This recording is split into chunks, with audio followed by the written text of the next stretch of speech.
Okay, men, I want to take a look at the life of Abraham. Abraham is not only the father of faith, but he was a man's man. We're going to get into a little bit about him. He was a warrior. He is a man of faith. He was a man of determination. He was a man of courage. And I believe we can learn some things from his life as men today, how to make it in the midst of adverse circumstances, how to stand strong in the midst of that, in the midst of adversity. We're going to take a look at a couple of his mistakes. So we're going to start looking here in Genesis chapter 12, the beginning of the story of Abraham. In verse 1, it says, "Then the Lord said to Abram, get out from your country and from your family and from your father's house to a land that I will show you, and I will make you a great nation, and I will bless you." And then it goes on. I want to talk about one of the first things that Abraham did was for Abraham to become the man that he was supposed to be, the man that God destined for him. The first thing he had to do is get away from some of the people and some of the circumstances that would sort of keep him just the way he was.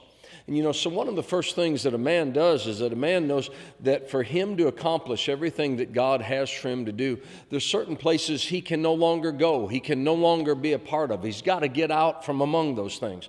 The New Testament says, "Come out from among them and be ye separate."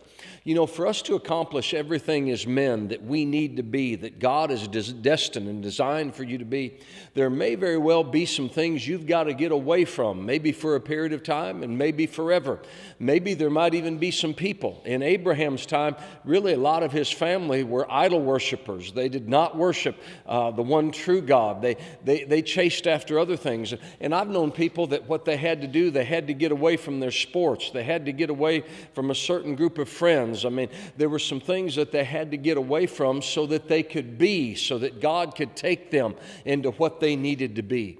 So some of you men, maybe you've been serving God for a period of time and this is an issue. Maybe you've just began to serve God for a short period of time.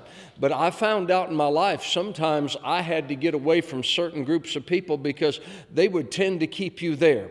Now here recently I was, and maybe this might not fit anybody, but the example fits.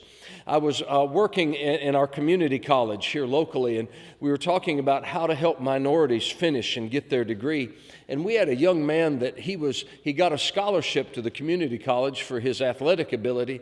And actually, he said he was smart enough that he was doing well in school. But he said his problem was when he'd go back among his friends, they would begin to almost say, "Who do you think you are trying to do this stuff better than us?" And actually what he said is he had to actually move out of town to go to another college to accomplish what he wanted to do because everybody was trying to pull him back. Sometimes when you try to reach up and reach to be the man of God that God has destined you to be, there are certain people that'll say, "Who do you think you are? Getting religion? What do you think you are? Trying to do this, be this big man of God."